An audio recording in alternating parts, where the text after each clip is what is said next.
Email marketing is one of the most effective ways to turn people from subscribers into customers. In today's video, I'm gonna show you how to select the right platform for email marketing, what core functionalities you need to build out to make sure you actually have a good email marketing strategy in place, and where I would start focusing on things like campaigns versus automations. I'm gonna share my screen, but before I do that, subscribe to the channel, validate my existence as a human being. If you need help with your email and SMS marketing, plenty of ways to get in touch with me in the description. I'm not pointing down to my crotch, by the way. If you have any questions, chuck them below as well. But without wasting any more of your time, let's get into the video. So, how to start email marketing. The first thing you're gonna have to actually figure out is what platform you wanna use. And there are different platforms for different types of businesses that you're involved in. So, if you're in B2B or you're in sales and you're selling high ticket items, i.e. you are not an e-commerce business, the only platform that I can really stand by is either Beehiiv or Substack.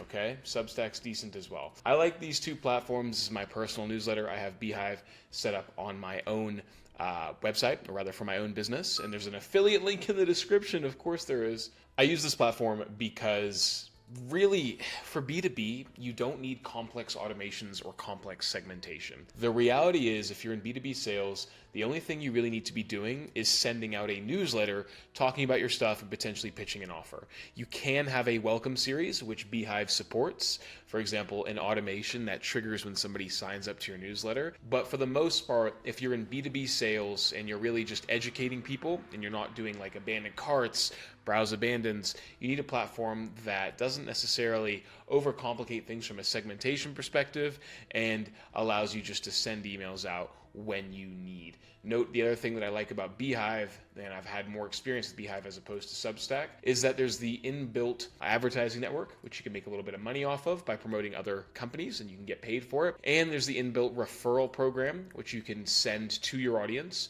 to gain new subscribers. They can refer people and unlock certain rewards within the overall marketing strategy that you send. And then also you can actually promote your newsletter on other people's newsletters to then grow your subscriber base, which I really like.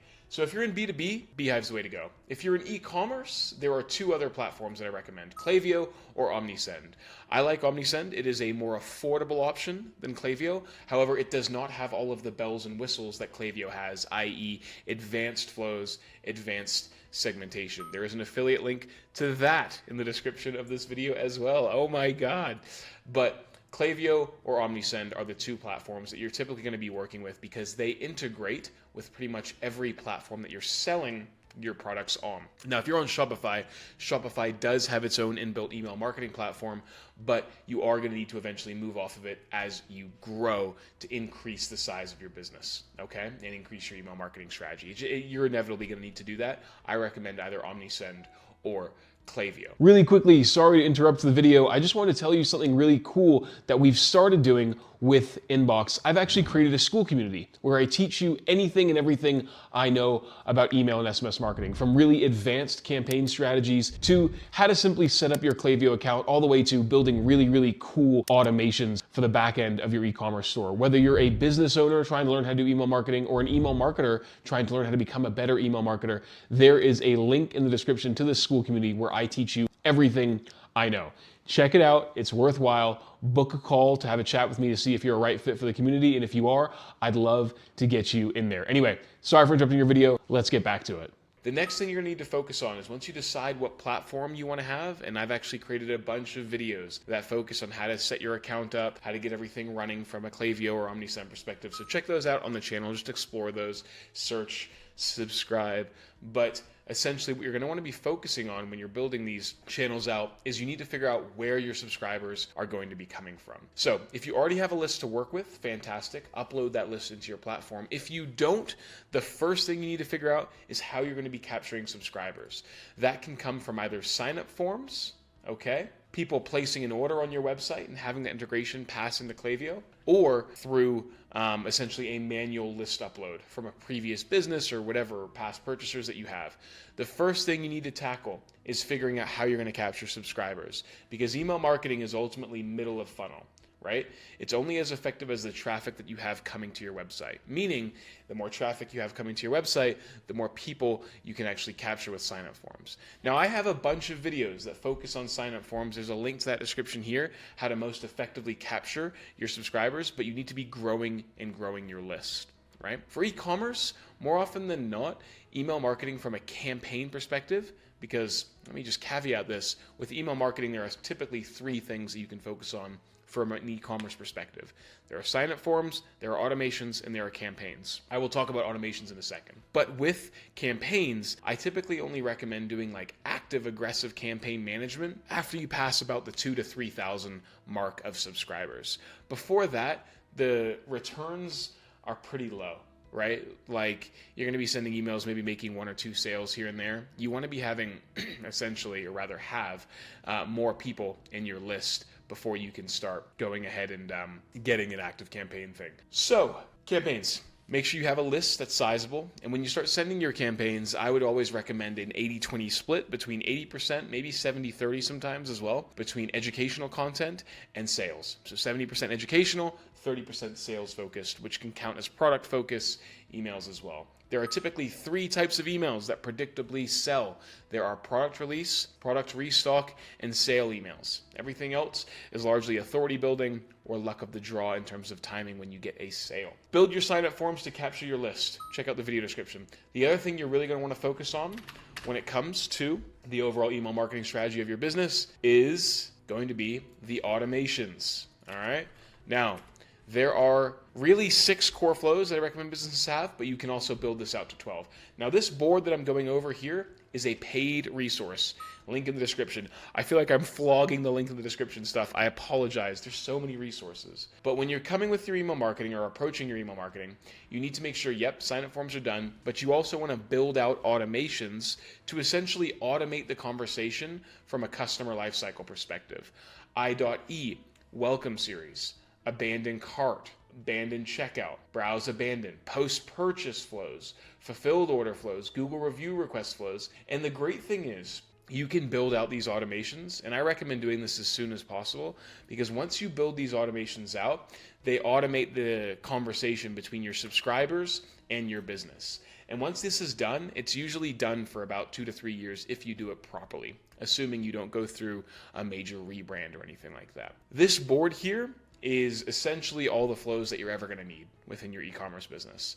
I sell this, got to make some money somehow, link in the description, and it gives instructions in terms of how to set up these flows, the type of copy you want to have within these emails, and obviously there's a whole run through basically from top to bottom of what we do with these flows, like how to build them, the reason we have these time delays, splits, all that cool stuff. Okay, so check that out. And it also gives you a link to all the other resources that I use for my overall email marketing strategy. But this is probably the second thing you want to focus on after sign-up forms, is you want to make sure that you're building out a series of automations that talk to people when they first see your brand, welcome series, to when they demonstrate some interest in your products, abandon cart, abandon checkout, and browse abandon, and when they place an order, so that post-purchase thank you flow, fulfilled order flow, and win-back flow. And if you build these flows out properly, what you're essentially doing is you're automating all of the conversations that you're going to be having with your subscribers over some of the major touch points in the customer lifecycle. Just seeing your brand, getting engaged, having placed an order. And if you do this right, it actually reduces the amount of workload you need to have from a campaign perspective. Because if you build out advanced complex flows, like an advanced welcome series, it lightens the amount of work that your regular campaigns have to do from an education perspective, right? So build these out, build automations out, and then you can pivot to then focusing more on campaigns if you wish once your list grows, okay? So that's how you typically get started. Now, I can go into the weeds about all these flows. I have so many videos that talk about the nuances of all these automations. I'm not going to go into that here. But the first thing you need to figure out is what platform you want to use. The second thing you need to figure out is how you're going to capture subscribers through sign-up forms. Third thing you need to figure out is the automations that you're going to want to build within your email marketing account. And then the fourth thing is what type of campaign content calendar you want to be building out. Just a note on the campaign cadence, I recommend about 10 campaigns per month at a minimum, and I know that's a heavy workload, which is why some companies hire agencies like mine, but 10 campaigns, if you're really strapped for time and if you're just starting, try and hit 1 per week. okay? One per week, and follow that 70-30, 80-20 rule, right? 80% educational, 70% educational, 20 to 30% sales focus. And that helps build your authority. Also, a quick note in terms of how you write these emails, I really like to go founder-led with a lot of our content. Now I'm staring right at you. Founder-led. Try and deepen the personal connection that your readers feel with your business and you, right? And the way that you can do that is lean into the human element. So many people think like, oh, we want to speak as a brand, we want to build our brand authority. The reality is brand is only really a thing when you have a secondary market for your products, i.e. someone buys it and it retains its value when they go to resell it in the future, and the value is associated with the brand. For most businesses doing under $20 million a year, that's not a thing, right? No one really knows about the company. And so you need to dial in that connection between the founders of the company. Hi, it's me, John, from XYZ company, and the reader. For my agency, no one's really deciding to work with Inbox, for example. That's the name of my agency. They want to work with Gavin, right? And while there is a little bit of association with the brand of the email marketing agency, the reality is you're coming to me to work with my business. And the same thing holds true for the conversations that you have with your clients and your e-commerce customers when you're building out your emails. Have a conversation that feels personal and real, and people will resonate with that. Highly, highly recommend you script your emails that way. If you have any questions, comment section down below. I answer anything and everything that you guys have, and I'll see you guys in the next video. Thanks for watching. Check out all my free resources. Check out my newsletter. Subscribe to the channel. Validate my existence, and we'll see you in the next video.